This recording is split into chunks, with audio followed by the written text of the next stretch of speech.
Hello viewers, welcome to 3R classes. Bharat के भूगोल में आज हम लोग पढ़ेंगे भारत के प्रमुख वन्यजीव अभयारण्य। पिछली क्लास में हम लोग ये पढ़ रहे थे, किसी वजह से क्लास पूरी नहीं हो पाई थी। आज इसको कंटिन्यू करेंगे। गाइस, अगर चैनल पर पहली बार विजिट करेंगे तो प्लीज़ लाइक एंड शेयर कर दीजिएगा, चैनल को सब्सक्राइब भी कर लीजिएगा। चलिए शुरू करेंगे। भारत के प्रमुख वन्यजीव अभयारण्य। वन्यजीव अभयारण्य तथा राष्ट्रीय उद्यान की स्थापना के लिए भारत सरकार द्वारा 1972 में वाइल्ड लाइफ एक्ट पारित किया गया। अब यहाँ पे ये भी याद रखिएगा, अभयारण्य की सही वर्तनी यही है। कहीं कहीं पे आपको इसमें आधा भा रहता है, जो कि वो शुद्ध वर्तनी नहीं है। क्वेश्चन में ये भी पूछा जाता है, हिंदी वगैरह के एग्जाम में पूछ लिया जाता है, याद रखिएगा इसको। जिम कॉर्बेट राष्ट्रीय उद्यान उत्तराखंड भारत का प्रथम राष्ट्रीय उद्यान है। अभी इसका नाम परिवर्तित करने की बात चल रही है, रामगंगा नाम करने की बात हो रही है। आगे चलेंगे। इसकी स्थापना 1936 में की गई थी। पहले इसका नाम क्या था? जिम कॉर्बेट का हेली नाम था, लेकिन अभी क्या है? जिम कॉर्बेट राष्ट्रीय उद्यान है, और अभी भी इसके नाम परिवर्तन की बात हो रही है। इसका पुराना नाम हेली नेशनल पार्क था, अभी बताया। भारत में सर्वप्रथम जिम कॉर्बेट राष्ट्रीय उद्यान में बाघ परियोजना की शुरुआत की गई थी 1973 में। पूछा जाता है प्रोजेक्ट टाइगर की शुरुआत कब हुई थी, तो याद रखना है 1973 में प्रोजेक्ट टाइगर की शुरुआत हुई थी। कहाँ से हुई थी? जिम कॉर्बेट राष्ट्रीय उद्यान से हुई थी। भारत की जनजातियां। भारतीय संविधान के अनुच्छेद 342 के अंतर्गत इन्हें सूचीबद्ध किया गया है। जनजातियां एग्जाम में ज़रूर पूछता है। जनजाति समुदाय को अधिसूचित करने का अधिकार किसको होता है? राष्ट्रपति को प्राप्त है ये अधिकार। ये पॉलिटी में क्वेश्चन बनता है। भारत में सर्वाधिक अनुसूचित जनजाति जनसंख्या मध्य प्रदेश में पाई जाती है। और भारत की सबसे बड़ी जनजाति कौन सी है? भील जनजाति भारत की सबसे बड़ी जनजाति है। आगे बात करेंगे भारत और अंटार्कटिका पर। दक्षिणी ध्रुव पर पहुंचने वाले प्रथम भारतीय डॉक्टर गिरिराज सिरोही कहाँ से? बुलंदशहर उत्तर प्रदेश से थे। दक्षिणी ध्रुव पर पहुंचने वाले प्रथम भारतीय डॉक्टर गिरिराज सिरोही थे। कहाँ से? बुलंदशहर उत्तर प्रदेश से। अंटार्कटिका में भारत का पहला शोध केंद्र दक्षिण गंगोत्री 1983 और 1983-84 के बीच में स्थापित किया गया था। क्वेश्चन पूछा जाता है दक्षिण गंगोत्री कहाँ पर है, तो ये अंटार्कटिका में है। गंगोत्री के नाम से उत्तराखंड में जाना नहीं है, ठीक है।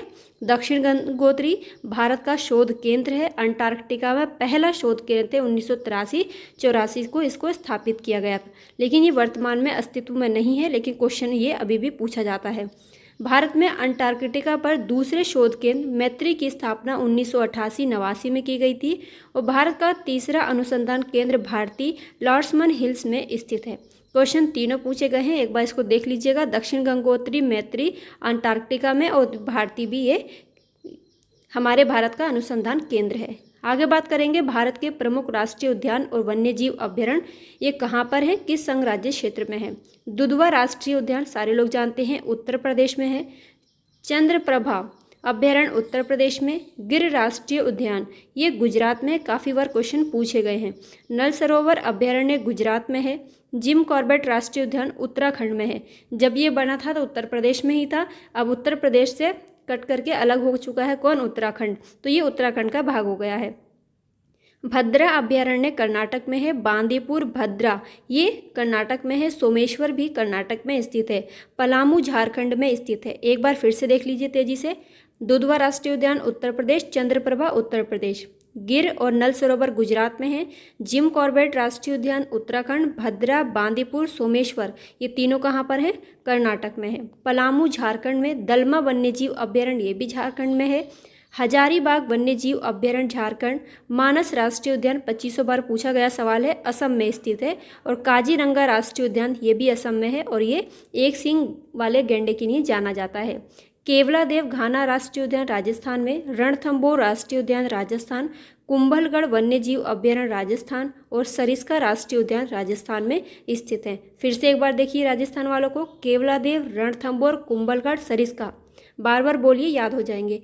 केवलादेव, रणथंभौर, कुंभलगढ़ और सरिस्का कहाँ पर है? ये राजस्थान में। पेंच राष्ट्रीय उद्यान ये महाराष्ट्र और मध्य प्रदेश दोनों में है। बोरीवली जिसको संजय गांधी राष्ट्रीय उद्यान कहते हैं, महाराष्ट्र में स्थित है। भितरकनिका उड़ीसा में है। किसके लिए जाना जाता है आप लोग बताइएगा? सिमलीपाल वन्यजीव अभ्यारण्य उड़ीसा में, नंदनकानन ये भी उड़ीसा में स्थित है। मुदुमलाई वन्यजीव अभ्यारण्य तमिलनाडु में। जितनी भी मलाई वाली चीज़ें हैं ना वो ज़्यादातर तमिलनाडु में ही स्थित है, इस बात को थोड़ा याद रखिएगा। पेरियार केरल में, पराम्बीकुलम ये भी केरल में स्थित है। दम्फा मिजोरम में, कहीं कहीं डम्फा भी लिखा रहेगा तो याद रखना है ये कहाँ पर है, मिजोरम में। कान्हा पेंच ये मध्य प्रदेश में है। दाचीगाम जम्मू कश्मीर में। किश्तवाड़ ये भी जम्मू कश्मीर में। बांधवगढ़ राष्ट्रीय उद्यान मध्य प्रदेश में है। नागरहोल जिसको राजीव गांधी राष्ट्रीय उद्यान के नाम से जानते हैं कर्नाटक में है। केबुल लमजाओ राष्ट्रीय उद्यान मणिपुर में है। एकमात्र तैरता हुआ कौन सा है, तैरता हुआ पार्क यहाँ पर है केबुल लामजाओ राष्ट्रीय उद्यान, विश्व का एकमात्र तैरता हुआ है, याद रखना। भगवान महावीर मोल्लेम वन्य जीव अभ्यारण्य गोवा में स्थित है। ग्रेट हिमालयन राष्ट्रीय उद्यान की बात करेंगे तो ये हिमाचल प्रदेश में है। सुल्तानपुर राष्ट्रीय उद्यान हरियाणा में स्थित है। सुल्तानपुर ये काफ़ी बार पूछा जाता है, बच्चे इसमें कंफ्यूज होते हैं उत्तर प्रदेश के नाम से, तो याद रखना सुल्तानपुर राष्ट्रीय उद्यान हरियाणा में स्थित है। सुंदरवन पश्चिम बंगाल, अबोहर पंजाब और नामदाफा अरुणाचल प्रदेश में स्थित है। आज का ये टॉपिक कंप्लीट होता है, कल को देखेंगे जनजातियाँ। तब तक के अपना ख्याल रखिए, पढ़ते रहिए। वीडियो अच्छा लगा तो लाइक एंड शेयर कर दीजिएगा। अपना ख्याल रखिए, मुस्कुराते रहिए। बाय।